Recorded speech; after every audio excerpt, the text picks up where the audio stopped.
കളിച്ച്. എടാ, ഞാൻ അങ്ങനെ കളിക്കണമെങ്കിൽ അതിന് തക്കതായ ഒരു ചരിത്രമുണ്ട്. ഞാൻ ഇനി എന്റെ കഥ പറയാൻ 2020 ഒക്ടോബർ 2-ാം തീയതി ഞാൻ ആദ്യമായി ഫ്രീ ഫയർ കളിച്ചു തുടങ്ങുന്നു. അങ്ങനെ ഞാൻ ഫ്രീ ഫയർ കളിച്ച് ഏകദേശം ബ്രോൺസ് 2 ആയിരുന്നു.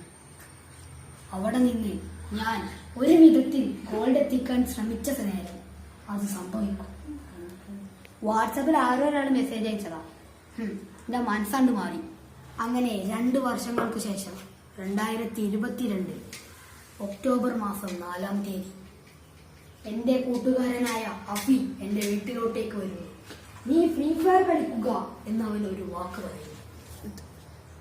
അതിനുശേഷം ഞാൻ ഫ്രീ ഫയർ കളിക്കില്ല എന്ന് പറഞ്ഞെങ്കിലും അവൻ നിർബന്ധിച്ചു.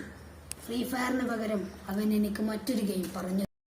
FPS ഓൺലൈൻ സ്ട്രൈക്ക് എന്റെ പ്രിയപ്പെട്ട ഗെയിമായി മാറുന്നു.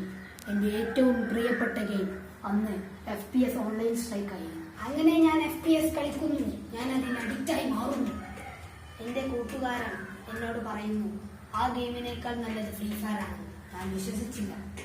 അവസാനം ഞാൻ ഒരു സാമ്പിളിന് വേണ്ടി ഫ്രീ ഫയർ ഡൗൺലോഡ് ചെയ്തു. അങ്ങനെ ഞാൻ ഫ്രീ ഫയർ കളിക്കുമ്പോൾ കൂട്ടുകാർ എന്നെ സപ്പോർട്ട് ചെയ്യുന്നു. ഗോൾഡ് എത്തിയപ്പോഴേക്കും വീണ്ടും വാട്സപ്പിൽ ഞാനൊരു മെസ്സേജ് കാണുന്നു. കുട്ടികൾ ഫോണിന് അഡിക്റ്റ് ആവുന്നു, കണ്ണിന് ക്യാൻസർ വരും. അതോടെ ഞാൻ ഫ്രീ ഫയർ വീണ്ടും നിർത്തിയ ഞാൻ 2024 മാർച്ച് 3-ാം തീയതി ഞാൻ ഫ്രീ ഫയർ കളിച്ചു തുടങ്ങുന്നു. അതാണ് ഇപ്പോൾ എനിക്കുള്ള അക്കൗണ്ട്, ഡാനുബായ്. അങ്ങനെ ഞാൻ അത് കളിച്ചു, പ്ലാറ്റിനം എത്തി, സീസൺ മാറി. ദേഷ്യം പിടിച്ച ഞാൻ വീണ്ടും മണിക്കൂറുകളോളം കളിക്കുന്നു. ഡയമണ്ട് 4 എല്ലാ സ്റ്റാറും കിട്ടി. ഒരു സ്റ്റാർ കൂടി കിട്ടിയാൽ ഹീറോയ്ക്ക് അടുക്കാനെത്തുന്ന ഞാൻ ആ ദിവസം സീസൺ മാറപ്പെട്ടു. 24 മിനിറ്റ് ബാക്കിയുള്ള സമയത്ത് ഞാൻ കളിച്ചു തുടങ്ങി. അവസാനം 1 മിനിറ്റായിരുന്നു സീസൺ മാറാൻ ബാക്കിയുണ്ടായിരുന്നത്. എനിക്ക് കളിക്കാൻ സാധിച്ചില്ല. ഞാൻ വിഷമത്താൽ അലറി. ആ ഒരു സ്റ്റാർ എനിക്ക് നഷ്ടപ്പെടുന്നു. ഞാൻ ഫ്രീ ഫയർ നിർത്താൻ വരെ തീരുമാനിച്ചെങ്കിലും ഞാൻ നിർത്തിയില്ല. ഇന്നും ഞാൻ അതിനു വേണ്ടി കളിക്കപ്പെടുന്നു.